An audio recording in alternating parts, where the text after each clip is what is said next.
আসসালামু আলাইকুম, কি অবস্থা সবার? কেমন আছো সবাই? আশা করি অনেক ভালোই আছো। তো অনেক দিন ধরে ভিডিও বানাই না, ভিডিও বানানোর সময় বানাতাম একটা, শরীরটা আজকে অনেকটাই খারাপ। তারপর মনে করলাম একটু সাইকেল চালাই, তার মনে করলাম যে সাইকেল চালাতে চালাতে একটা ভিডিও করা যাক। তো চালাইতেছি আমাদের রাস্তায়, তো দেখা যাক এইখানে অনেক দিন আসা হয় না, প্রায় বছরখানিকের মতন হয় সেই রাস্তায় ঢুকি না। তো আজকে আসলাম, দেখা যাক কত দূরে, এটা পাকা হয়েছে অনেক দূর। তো রাস্তাটা অনেক ভালো, তার জন্য ঝাঁকি ঝুঁকি কম আছে, তার জন্য আসলাম। তো সামনে যাই, সামনে দেখা যাক, অনেক ভালো প্লেস আছে, যেখানে ক্ষেতগুলো আছে অনেক সুন্দর। আর সামনে খেজুর গাছ আছে, যেখানে রস পাওয়া যায় আর কি, যদি কপালে থাকে তাহলে রসও খাবো। তো দেখা যাক কি হয়, সামনে যাই। তো মোটামুটি আমার জানুকে নিয়ে আমি চলে যেতেছি। জানুর একটা বেল আছে, অনেক ভালো বাজে। তো রাস্তাটা দেখতে তেমন সুন্দর না হইলেও সামনে যে ক্ষেতগুলো আছে সেইটা দেখতে অনেক সুন্দর।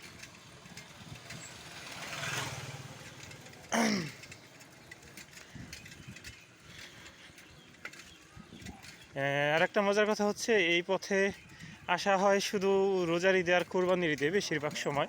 কারণ আমাদের ঈদগার ময়দান যেটা, সেটা সামনে আর একটু দূরে। ওইটা আমি আপাতত যাবো ডাইন দিকে, কিন্তু ওইটাই যাইতে হইলে যাইতে হবে বাম দিকে। হয়তো যারা আমার এলাকার আসছেন তারা চিনবেন, কিন্তু তাছাড়া বাইরের কারো চেনা সম্ভব না। আচ্ছা, আমি ডাইন দিকে যাব, তবে আমরা যদি বাম দিকে যাইতাম, এইদিকে যাইতাম, তাহলে হয়তো আমরা দেখতে পারতাম। আসসালামু আলাইকুম, ভালো আছেন স্যার? এই সাইকেল চালাইতেছি একটু। তো হঠাৎ স্যারের সাথে দেখা, স্যারের সাথে প্রায় দেখা হয়। স্যার অনেক ভালো একজন মানুষ, ওনার নাম জাহাঙ্গীর আলম, এরকম একটা নাম হবে, আমরা জাহাঙ্গীর স্যার বলতাম। ওনার নাম ফিরোজ স্যার, ফিরোজ।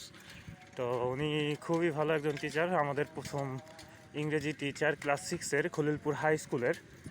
তো ওনার সাথে সময়গুলো অনেক ভালো কাটছে, আমি প্রায় ওনার কাছে 1 বছরের উপরে প্রাইভেট পড়ছি। উনি অনেক ভালো পড়াইতো, অনেক ভালো পড়াইতো। যাক, একদিক দিয়ে ওনার সাথে দেখা হইলে মনটা ভালো হয়ে যায়, কারণ উনি লাইফের প্রথম এমন একজন মানুষ যিনি সবচেয়ে বড় গ্রামারের বাসটা দিচ্ছে। তো এই দেখো কি সুন্দর প্লেস, কুয়াশার আবরণ প্রায় চলে আসছে, অনেক সুন্দর একটা প্লেস চলে আসছি। এইখানে খেজুর গাছ আছে অনেক, কিন্তু আজকে দেখতেছি রস পাতে নাই, কাটছে কিছু, হয়তো আজকে কিছুক্ষণ পরে পাতবে। এই যে এটা কাটে নাই, কিন্তু ওই সামনের ওইটা কাটছে। এটা একটু কাছে যায় দেখি। ঠান্ডা জ্বরের কারণে হয়তো কথা একটু খারাপ আসতে পারে, বা ভয়েসটা না শোনা যেতে পারে।